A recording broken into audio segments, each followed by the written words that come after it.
శ్రీ మహాగణాధిపతయే నమః శ్రీమాత్రే నమః. మాచిరాజు భక్తి ప్రేక్షకులందరికీ నమస్కారం. ఈనాటి దినఫలం కార్యక్రమంలో ముందుగా నేటి పంచాంగ వివరాలు పరిశీలిద్దాం.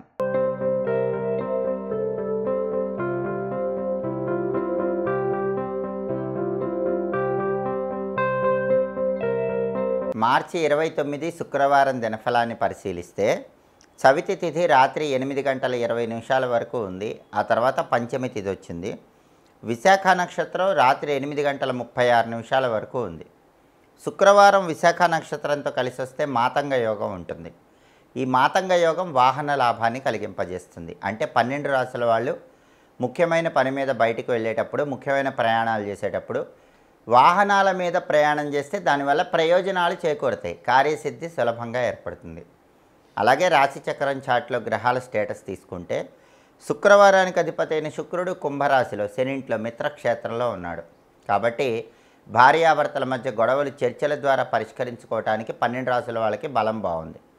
అలాగే సినిమా టీవీ రంగాల్లో కొత్త అవకాశాలు అందిపుచ్చుకోవడానికి కూడా 12 రాశుల వాళ్ళకి బలం ఉంది. అలాగే విశాఖ నక్షత్రానికి అధిపతి అయిన గురువు మేషంలో కుజుడింట్లో మిత్రక్షేత్రంలో ఉన్నాడు. కాబట్టి సాంఘిక కార్యక్రమాలు, సేవా కార్యక్రమాల ద్వారా పేరు తెచ్చుకోవడానికి 12 రాశుల వాళ్ళకి బలం బాగుంది.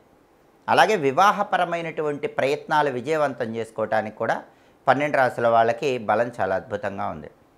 అదేవిధంగా నక్షత్ర బలాన్ని బట్టి కొన్ని ముఖ్యమైన కార్యక్రమాలు చేసుకోవచ్చు. ప్రధానంగా విశాఖ నక్షత్రం ఉంది. ఈ విశాఖ నక్షత్రం ఉంది కాబట్టి వ్యవసాయానికి సంబంధించిన పనులు ప్రారంభించుకోవడానికి అనుకూలం. అంటే అగ్రికల్చర్ రిలేటెడ్ వర్క్స్ ఏవైనా సరే కొత్తగా స్టార్ట్ చేసుకోవచ్చు. వ్యవసాయదారులు విత్తనాలు చల్లటానికి కూడా విశాఖ నక్షత్రం మంచి నక్షత్రం. అలాగే భూగర్భ నిధులు ఉంటాయి. ఆ భూగర్భ నిధుల కోసం చాలామంది ప్రయత్నాలు చేస్తూ ఉంటారు. భూగర్భ నిధులకు సంబంధించిన ప్రయత్నాలు చేసుకోవటానికి కూడా విశాఖ నక్షత్రం చాలా మంచి నక్షత్రం. అదేవిధంగా బోరింగ్ పనులకు కూడా విశాఖ నక్షత్రం బాగా అనుకూలిస్తుంది. అలాగే గర్భాధానం కార్యక్రమానికి కూడా ఈ నక్షత్రం అనుకూలిస్తుంది. కోర్టు పరంగా ముఖ్యమైన వ్యవహారాలు నిర్వహించుకోవడానికి నక్షత్ర బలం అనుకూలిస్తుంది. పెయింటింగ్ కోర్సులు నేర్చుకోవడానికి అనుకూలం. బిజినెస్లో ఇంపార్టెంట్ ట్రాన్సాక్షన్స్ చేయడానికి, వ్యాపారంలో ముఖ్యమైన క్రయ విక్రయాలు నిర్వహించడానికి విశాఖ నక్షత్రం అనుకూలిస్తుంది. ఒక్కొక్కసారి చెడు చేసైనా సరే ఎదుటి వాళ్ళ మీద విజయం సాధించాల్సిన పరిస్థితులు ఏర్పడతాయి. అలా చెడు చేసైనా ఎదుటి వాళ్ళ మీద విజయం సాధించడానికి చేసే ప్రయత్నాలకు ఈ విశాఖ నక్షత్రం చక్కగా అనుకూలిస్తుంది. నక్షత్ర బలాన్ని బట్టి ఈ పనులన్నీ నిర్వహించుకోవచ్చు.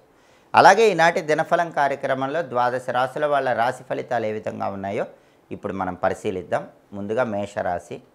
మేషరాశి వాళ్ళకి ఈరోజు వృత్తి, ఉద్యోగ, వ్యాపార రంగాలలో చక్కటి స్థిరత్వం ఏర్పడేటటువంటి సూచనలు కనిపిస్తున్నాయి.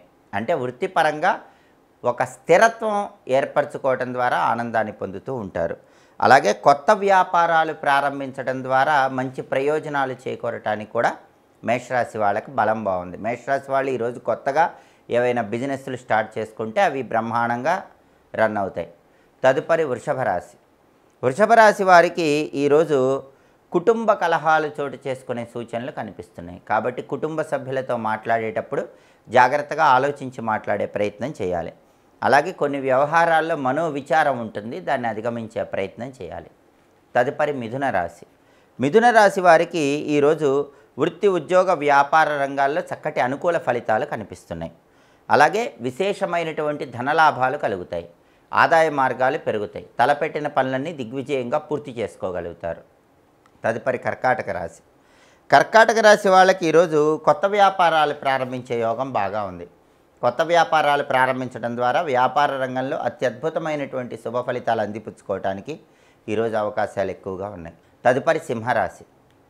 సింహరాశి వారికి ఈరోజు గొప్ప వ్యక్తులతో పరిచయాలు ఏర్పడతాయి, లేదా బాగా పలుకుబడి కలిగిన వాళ్ళతో పరిచయాలు ఏర్పడతాయి, లేదా మంచి మనస్సు కలిగినటువంటి వ్యక్తులతో పరిచయాలు ఏర్పడతాయి. ఆ పరిచయాలు సింహరాశి వాళ్ళ బంగారు భవిష్యత్తుకు నాందివాక్యం పలుకుతాయి. తదుపరి కన్యారాశి.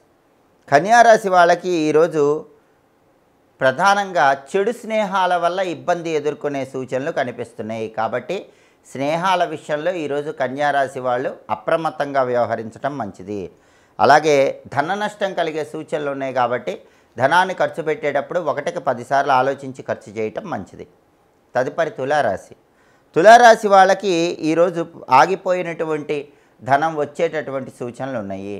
మీకు ఇవ్వాల్సిన వాళ్ళు ఇవ్వాల్సిన ధనం తిరిగి ఇచ్చేటటువంటి సూచనలు ఈరోజు తులారాశి వాళ్ళకి చాలా ఎక్కువగా కనిపిస్తున్నాయి. ధనపరమైన వ్యవహారాల్లో తులారాశి వాళ్ళకి ఈరోజు అద్భుతమైనటువంటి విజయాలు చేకూరుతాయి. తదుపరి వృశ్చిక రాశి. వృశ్చిక రాశి వాళ్ళకి ఈరోజు చెడ్డవారితో ఏర్పడే స్నేహాల వల్ల ఇబ్బందికర పరిస్థితులు చోటు చేసుకుంటాయి. కాబట్టి ఆ స్నేహాల జోలికి వెళ్లకుండా ఉండటం మంచిది. అలాగే ధన నష్టం కలిగే సూచనలు ఉన్నాయి కాబట్టి ధనాన్ని ఖర్చు పెట్టేటప్పుడు 1కి 10 సార్లు ఆలోచించి ఖర్చు చేయటం మంచిది. తదుపరి ధనుస్సు రాశి. ధనుస్సు రాశి వాళ్ళకి ఈరోజు వాహనాల మీద వెళ్ళటం ద్వారా ఇబ్బందికర పరిస్థితులు చోటు చేసుకునే సూచనలు ఉన్నాయి. కాబట్టి బండి మీద కానీ కారులో కానీ ప్రయాణం చేసేవాళ్ళు వెల్లుల్లిపాయ రెబ్బ దగ్గర ఉంచుకొని దుర్గానామం స్మరించుకుంటూ ప్రయాణం చేయటం మంచిది. అలాగే కొన్ని వ్యవహారాల్లో నష్టాలు వచ్చినా సరే మనోధైర్యంతో వాటిని అధిగమించేటటువంటి ప్రయత్నం చేస్తారు. తదుపరి మకర రాశి.